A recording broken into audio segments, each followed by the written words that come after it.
night sound session with John Moore and DJ Hyphen on KUBE 93.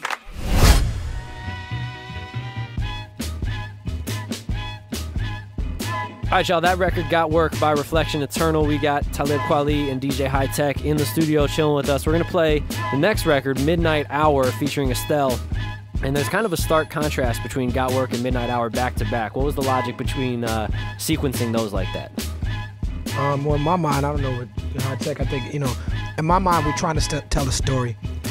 And Got Work is about going to the club and running into all these loose broads and, just being just real decadent. Mm-hmm. You in the club, you dancing on whoever, you kissing on whoever, you drinking, you're smoking, you go home with whoever that night. But then it gets to the point where you realize that you have a real true love, and that can often be more exciting than the one night stand or just that type of thing. So it's like Got Work is sort of a story of chasing fame and chasing that lifestyle, and then it sort of ends in a sad way or a tragic way. It doesn't end good because then the person is lost out there. But Midnight Hour is like realizing that, you know what, there's somebody out there that loves you, that you should really be more excited about getting to that person. Mm-hmm. And then you got Estelle on the record. How'd you guys link up for this one? Oh, well, it originally started off as a record for her album. Oh, okay. Word. Yeah, but it just never really got completed. I mean, all of her vocals were there, but the record didn't make her album, so played it for Talib, and we made it a Reflection Eternal record. Yeah, it actually fits in pretty nicely with the album, despite what some of my 1999 backpacking friends still think. They get scared when you go over about 100 beats per minute, Yeah, they gotta You're relax. in dangerous territory there. They gotta find a girl to dance with. Exactly. So turn this one up, dance. Yes, y'all, that record, Lifting Off by Reflection Eternal. And I think when people hear that one, they kind of assume it's kind of a standard drug song, but there's kind of a deeper, more melancholy message to it. There's an interesting line in that song as well about how some people feel the need to be high to produce. Mm-hmm. What did you mean by that, and how have you seen that affect maybe some of your peers in the industry over the years?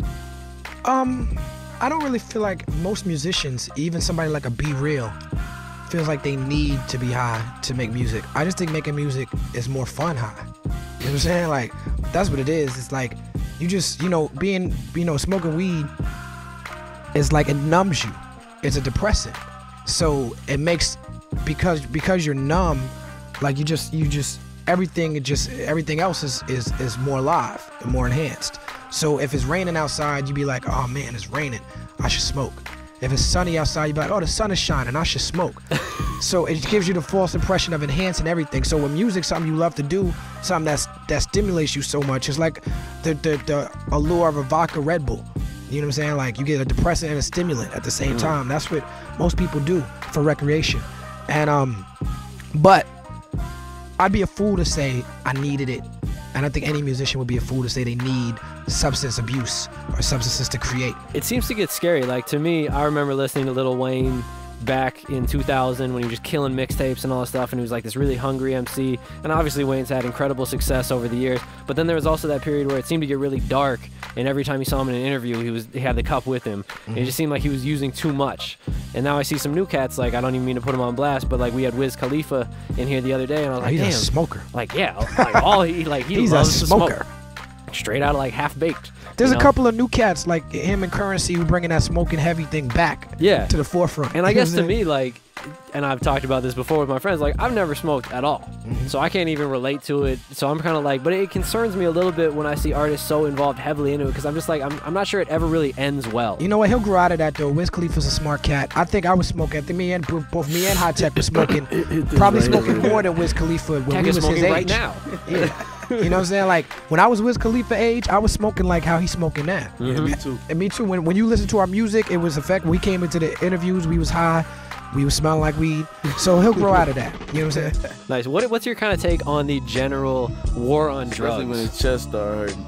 We're going on tour. Yeah. Well, didn't Nas say like his voice changed permanently, like because he smoked so much as a kid? That's what gives him part of that gravelly voice. Yeah, yeah, that's true. Yeah. So, but what's your take on like the war on drugs? This is like the last 40 years. It seems like the only thing it's been successful at is locking up minorities.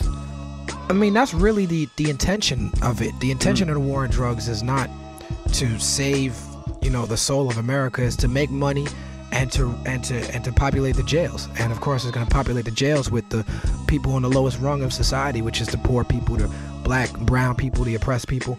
And, you know, they've done a great job with it.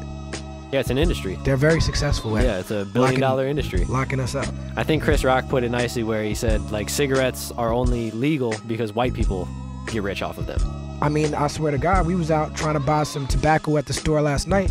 I didn't have my ID, and they wouldn't sell it to me. I had my friend, my white boyfriend, my G from Portland. He actually in the store said, well, I'm white, they black, I ain't with them, so let me buy it.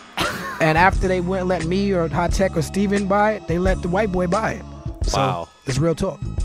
In 2010, in Portland. Yeah. A fairly progressive city, so it's still out there. That's crazy. He wasn't even trying to be racist. That was real subconscious, subtle. Like when the white dude talked to him, it worked different in his brain. His brain was wired. It was like different. a Jedi mind trick. Yeah. Like, he was I'm white. He's like, you are white. I'll sell it to you. It's like the Chappelle skit where he's talking about, you ever have something so racist happen to you, you weren't even mad, you were just like, damn. Oh yeah. I was watching Arrested Development on a plane, which is one of my favorite shows, and Portia DeRossi was her name, who goes out with Ellen. Yep. She's on the show. And she was, her character was shoplifting. And they said, you gonna go to jail? She said, I was shoplifting, I'm white. I don't have nothing to worry about. True words. All right, let's get to the next record. In the Red. How did this one come together? We were just up late. Yeah, it was a late one, right? Playing music in the Red, right? Loud. Yeah, and Hi-Tek made that beat just, how'd you make that beat? Just playing around, man, you know, like that, what you call that, the default sound. That's why the bell just sounds so cheap. You know, it's just a regular old bell from the Motif keyboard, just playing around, and you know, I think that's where a lot of flavor come from, just playing around. You know, I don't really, we didn't really get a chance to do that a lot for this album, but that's definitely one of the gems of us just having a good time. That's why I feel like the flow is just free, you know, and the bells is real simple, little simple 808 drum, and just having fun, really. Yeah, know? just a straightforward record right here. Turn it up, in the Red. Make sure your system's in the red. Sunday night sound session. Let's go. Sunday night sound session with John Moore and DJ Hyphen on Q93.